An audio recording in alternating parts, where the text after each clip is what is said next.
Hi guys, my name is Annabelle from Horizon Cosplay, and today we're going to be making this amazing Cinderella cocktail dress that I'm currently wearing, which was designed, and I'm sorry if I get this wrong, by MissMikopete, who is otherwise known as Andrea Meier Art. She is an absolutely amazing Instagram and a wonderful Etsy shop. I will make sure to link both in the description down below if you would like to go check them out. This is honestly such an absolutely stunning dress and could be used as a full cosplay or just for day-to-day casual wear or even Disney bounding. If you would like to make your own, I have actually digitized the pattern for this, which is now available both on my Ko-Fi and my Etsy shop. Hint hint, Ko-Fi is a little bit cheaper. Both of these are linked in the description as well, and I would really appreciate it if you could go check it out. Anyway, that is all I have for an introduction, so let's get on with the making process. Now, I'm not going to lie, I have worked a little bit on this project before I hit record on the camera, so let's just quickly go through what I've done so far. To start off with, I asked my husband to duct tape the top half of my body so that I could draw on the pattern and hopefully it will fit me perfectly. Now, it is worth saying here that on this duct tape there are actually two patterns. This side is my Cinderella one and this side is my Briar Rose corset, which you are going to be seeing in another video that is already out. The link is just here. With designing this pattern, there are several things that I want to quickly comment on. Firstly, as I'm not planning for this to be a corset, I haven't added any extra lines that are going to help to shape my body. I want it to fit me well without taking away from my natural figure. The other reason for this is because I want to have a zipper up the back of the dress rather than having it lace up. And I found in the past that when I do try and shape bodices and they do just have a zip to hold them in place, I often find that zip becomes very breakable and that gets rather irritating rather quickly. Now, our first task is going to be cutting each of these duct tape pieces out,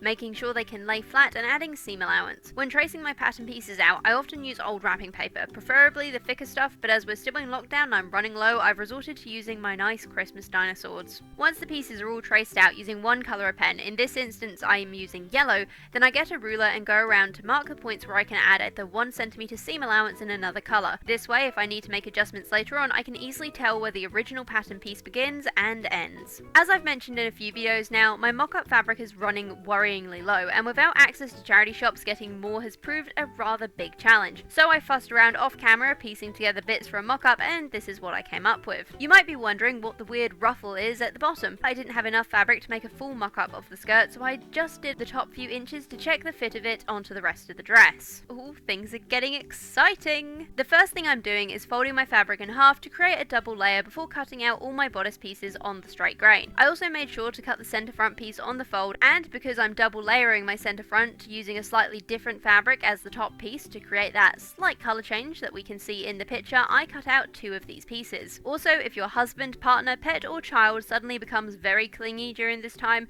make sure you take the time to pet them to make them feel better. Trust me, it worked, and Ben clearly needed it. Ideally, you'd cut out your circle skirt by folding the fabric in half and then half again, placing the pattern piece on the corner so that when the fabric is cut out, it unfolds to form a circle. However, my fabric was not wide enough to cut my skirt out in one piece, so I cut 2 half circles instead and sewed them together.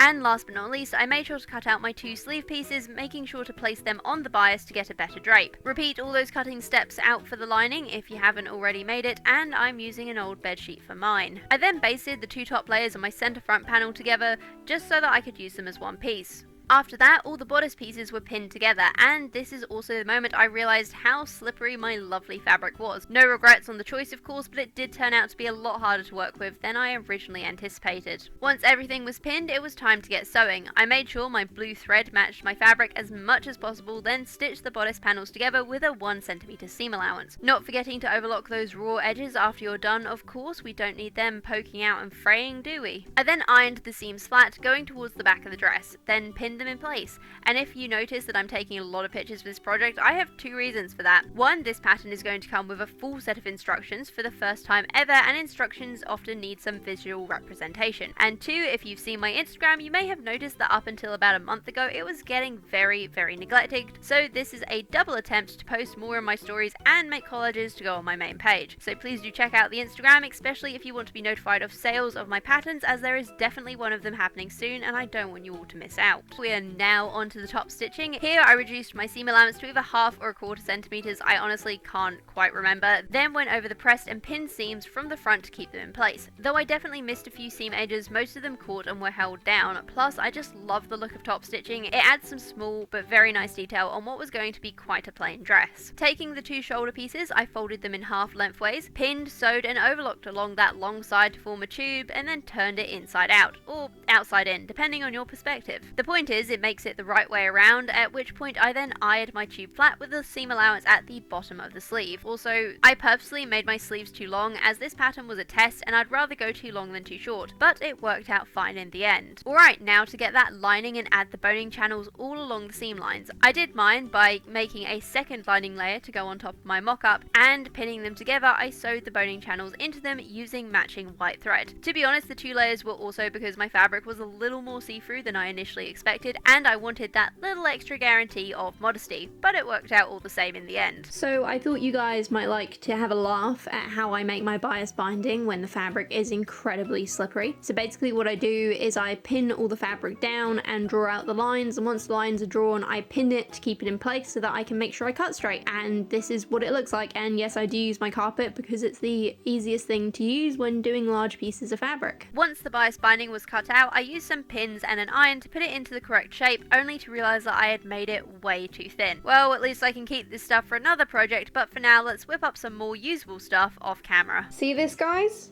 This is what I have to work with. A cat sleeping on my project and preventing me from working. And this is why I have procrastinated this certain project for nearly 3 weeks, because every time I go to work, someone is sleeping on the ironing board. Any ideas who that could be? Sherlock? Now I'm going to pin everything into place. How I do this is by placing the lining down first, then the outside fabric, then the sleeves, pinned into place of course, and then a row of bias binding. Now you by no means need to sew all 4 or 5 layers together at once, but I do it because it saves an awful lot of time. It might also be useful to baste all those layers first before you do your final stitches if your fabric is slippery, to help keep everything in place, or you just want to double check how it all looks before making that attachment permanent. Now to insert the boning. My favourite way to do this is by rounding off the top end of the boning and inserting into the channel to measure the correct length. I then cut the length inside the channel and round off the other end, making sure to pin the bottom of each boning channel to stop the boning from slipping out while I work my way through the rest of them. I then folded the top piece of bias tape over my overlocked edges and pinned it down.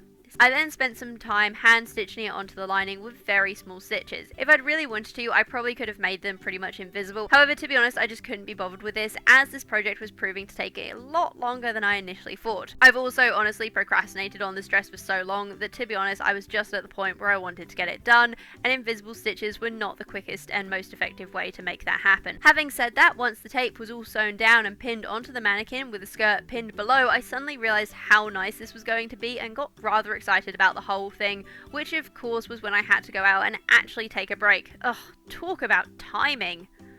And now we are onto the skirt. So first things first, and let's sew the 2 halves of my circle skirt together, overlocking the raw edges and ironing the seams flat of course before top stitching them down for good measure. And just as a preview of how stunning this dress made out of very slippery fabric is going to be, here is me spinning in the unlined skirt. Anyway, I then did the same thing for the lining and left both pieces to hang overnight, though preferably you should probably leave it hanging for 24 hours to let the skirt grow. Yep, you just heard me right, I said grow. A process as interesting as watching paint dry, I can assure you. And now it's been left hanging for a while, let's fold that skirt up and check whether or not it needs trimming back into place. The easiest way to do this is by folding the skirt back up and using your pattern piece. However, I am me and decided just to use a tape measure because, you know, I like to make my life easy. Now we're going to place the lining of the skirt inside the outside fabric for it. Pin along the top hem, making sure everything lines up. Side note, if you want to trim both the inside and outside skirt pieces at the same time, you might want to do this before checking how everything's grown. Then here comes the exciting bit, putting the skirt onto the bodice to make a dress. Ah, what a recipe for success. Though if you guys are doing this yourself, you might want to baste those skirt pieces together beforehand. Now you guys might notice here that I haven't left any room for my zip on the skirt, and you know what, you are 110% right and I am an absolute idiot, so this is what ended up happening. I folded the skirt in half so the sewn seams were on the side. I didn't want a seam in the centre front after all, so I marked the back with a pin and then began pinning it onto the bodice. Once it was all pinned and I was happy with the placement, we sewed all of those layers together,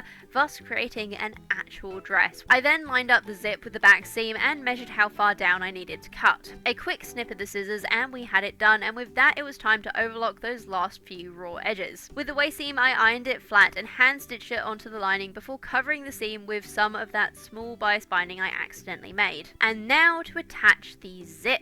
I'm going to say right now that I am notoriously bad at inserting zippers, so if this doesn't look quite right, it's just that I'm very bad at this and would much rather do a lace-up corset any day over a zip. The first thing I did here was taking the open sides of the dress and pinning them together right sides facing. I then used a loose basting stitch to attach the edges together with a 1 cm seam allowance, though I did try a 1/2 cm seam allowance initially, but it just wasn't big enough. I then took the dress over to the iron and ironed those seams open. Next, it was time to get the zipper in place, and I faced it down onto the iron flat seam so that the zip is directly along that seam. After that, the zip was pinned onto the iron down edges and the zipper top stitched onto the dress. I actually had to hand stitch over my waist seam as my needles just weren't catching properly in that area, though to be honest I'm not too sure why, because I don't think it was a thickness issue. I've definitely sewn over much thicker things with my machine in the past, so I'm not 100% sure what happened there, but you know what, it worked out in the end, so we're just going to wave it off. I also hand stitched along the base of the zipper to make a stop for the zip before it quite reached the end, and to hide the raw edge at the zipper base. This actually turned out super neat, which I was very surprised and pleased about. Once it was all secure, it was time to remove that basting stitch, hopefully creating a working zipper. And a working zipper we have, so success! Thank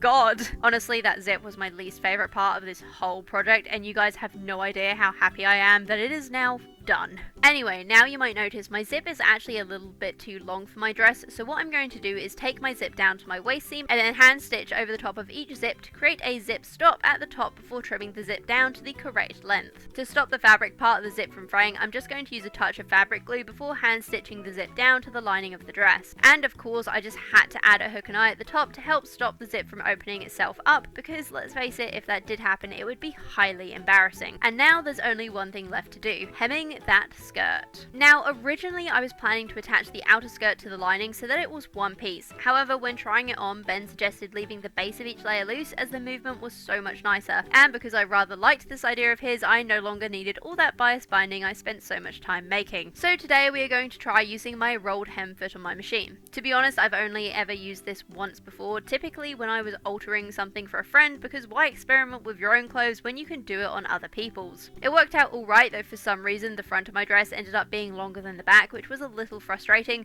but maybe I'm just being nitpicky. And now it's time for the grand reveal.